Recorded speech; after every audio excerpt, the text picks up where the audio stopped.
मेलो तर इथं आणि जगलो तर इथं, आम्ही इथून जाणार नाही. काही करू द्या यांनी.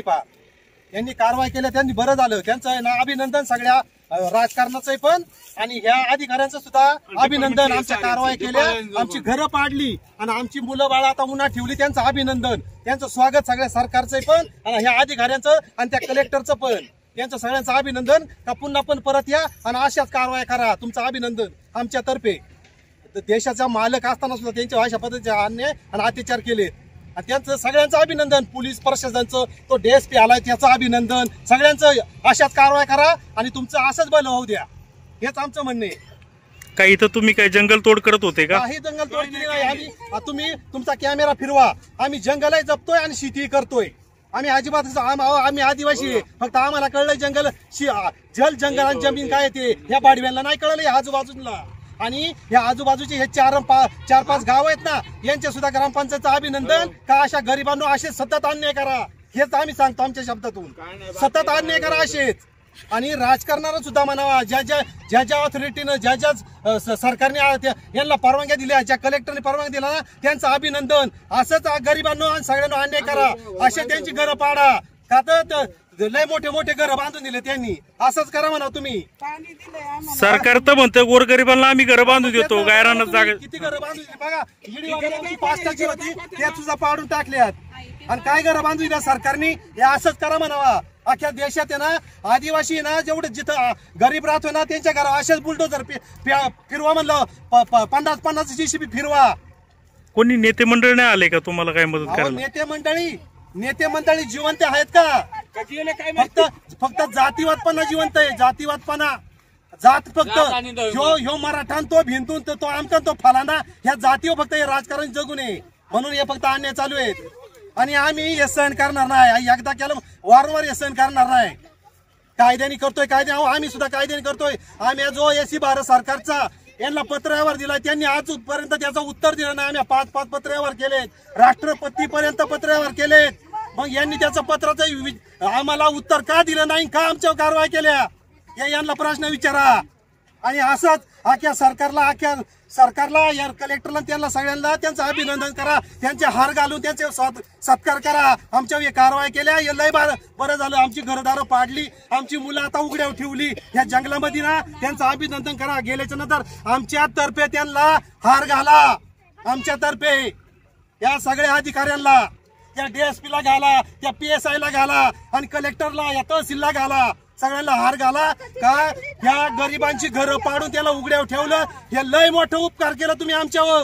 हे सांगा यांना, सगळ्यांना सांगा जाऊन. आमची पाणी प्यायच्या येरी गाडू टाकल्या. आता आम्हाला कोण, हे आसपासच्या शेतकरी एक सुद्धा आम्हाला पाणी भरू देत नाही. आता या येरी गाडू टाकल्या. या बाडव्यांना म्हणा आता आम्हाला पाणी कुठून आणणार आहे आम्हाला पाणी. यांना आम्ही सोडणार नाही. आता आम्ही समजूतपणाने घेतलं म्हणून यांनी आमच्यावर कारवाई केल्या. SRP ची मदत घेतली वन खात्याने. काय म्हणून घेतली? आमच्या 3-3, 4-4 पिढ्या इथं चालल्यात. अहो पिढ्या म्हणण्यापासून पक्षी आम्ही अन्नास कालपूर्वीपासून इथं राहतोय. आमच्या दफनभूम्या बघा, आमचे पूर्वज बघा किती वर्षाचे दफन आहेत. त्यांची हाडं उकरून काढा. ते किती वर्षाचे दफन आहे या फॉरेस्टात, ते शोधा. आमच्यावर कारवाई करतात. पोरं कितीला आहे ती?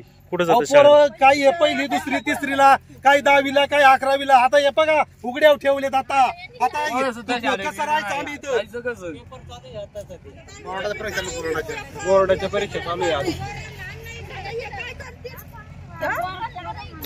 काय तुम्हाला ग्रामपंचायतीचं काय मतदान कार्ड वगैरे काय दिले? काय त्या ग्रामपंचायतला मत खाऊन तर हे जगलेत या ग्रामपंचायती.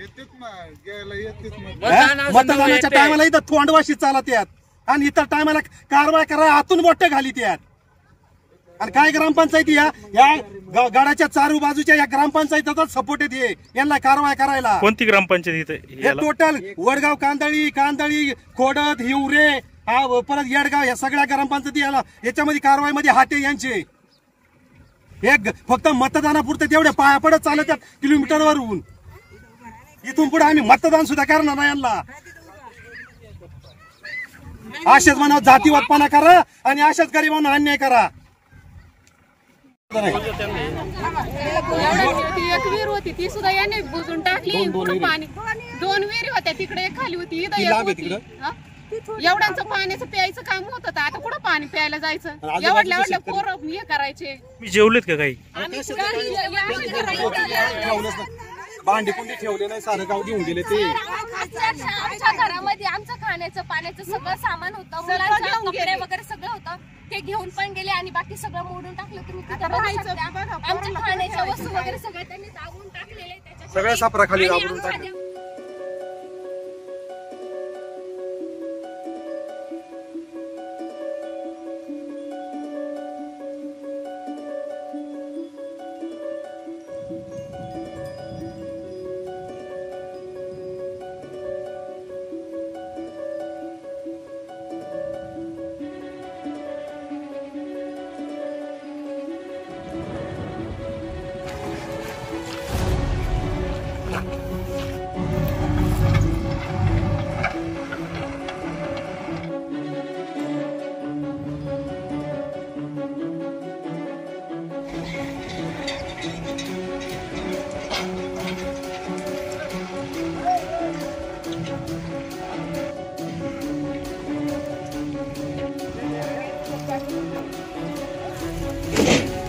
काय आला